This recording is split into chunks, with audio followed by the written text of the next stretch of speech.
Hello everyone, today we are going to talk about digital logic gates. First of all, I will introduce you about the importance of logic gates. Logic gates have a functional importance in computer system, providing a logic level represented by either voltage or current, evaluated from various inputs at certain time. These logic gates are often called combinational logic in digital circuit because of their function to combine inputs and provide an output.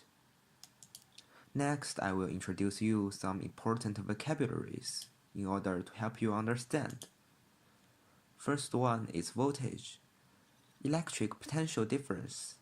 It is also called electric pressure or electric tension.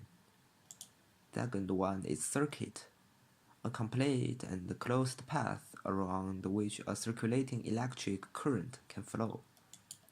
Third one is current, a flow of electricity which results from the ordered directional movement of electrically charged particles. And then its definition. The definition of logic gates is very easy. A logic gate is an elementary building block of a digital circuit. Most logic gates have two inputs and one output. At any given moment, every terminal is in one of the two binary conditions, low and high, which are 0 and 1, represented by different voltage levels. The logic gates of a terminal can and generally does change often as the circuit processes data. In electronic area, logical gates also can be understood as electronic gates. And electronic gates require a power supply. Gates inputs are driven by voltage having two nominal values. For example, 0 voltage and 5 voltage representing logical 0 and logical 1, respectively. The output of a gate provides two nominal values of voltage only.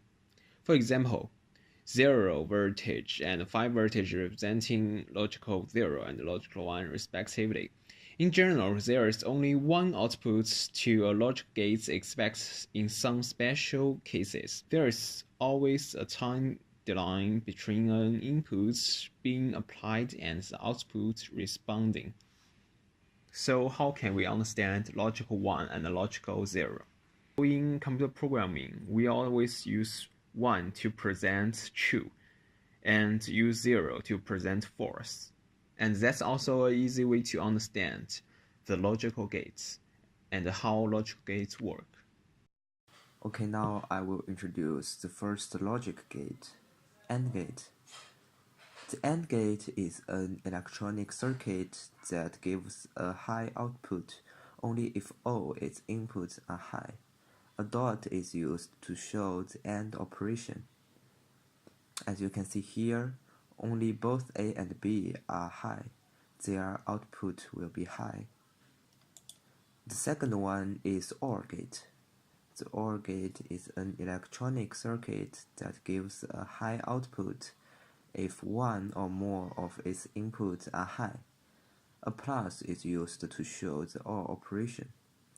You can see here that only A or B or both of them are high. Their output will be high.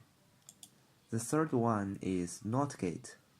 The NOT gate is an electronic circuit that produces an inverted version of the input at its output. It is also known as an inverter. If the input variable is A and the inverted output is known as not A, this is also shown as A prime or A with a bar over the top, as shown as the output. The diagrams below shows two ways that the NAND logic gate can be configured to produce a NOT gate. The exclusive OR gate is a circuit which will give a high output if either, but not both of its two inputs are high. An circle plus sign is used to show the operation. For NOT AND gate, NOT AND gate is equal to an AND gate followed by a NOT gate. The outputs of all NOT AND gates are high if any of the inputs are low. The symbol is an AND gate with a small circle in the output. The small circle represents inversion. For NOT OR gate, a NOT OR gate is equal to an OR gate followed by a NOT gate. The outputs of all NOT OR gates are low if any of the inputs are high. The symbol is an OR gate with a small circle on the output. The small circle represents inversion, just like NOT AND gate. Okay, now let's do some practice questions together. Question 1. The output of an AND gate with 3 inputs, A, B, and C, is high when? Okay, in order to do this question, we will go back to see the definition of the AND gate. Let's see, the AND gate is an electronic circuit that gives a high output only if all its inputs are high. So the answer is very obvious, it's C. Only when A and B and C are high, their output will be high. Let's move to next question. If a signal passing through a gate is inhibited by sending a low into one of the inputs and the output is high, the gate must be, well, we also need to look at definition. And after we browse those definitions, we can get the answer. The answer is NAND gate. For question 3, the question is a true or false question. To do this question, we need to know what is the NOT OR gate. So let's go back and see. From the right of the page, we can see a table, and the first data in the table shows that although the input is low, but the output still can be high. So the answer of this question should be B. For question 4, from the first condition, A is low or B is low or both are low, then output is low. We can know that C and D are not the correct answers. And from the second condition, if A is high and B is high, then output is high. Then we can know B is not the correct answer. So in the end, we choose A. Here we come a challenge question. How to create a logical diagram that has the same output as XOR only using NAND gates.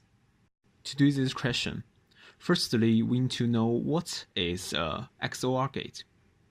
From the definition, we can know that what the XOR gates do actually recognize if the two inputs are same. If they are the same, then the output is 0. But if they are different, then the output should be 1. So to using NAND gate to create a XOR gate, we first need to use NAND gates to create a system that can recognize if the two inputs are the same or not.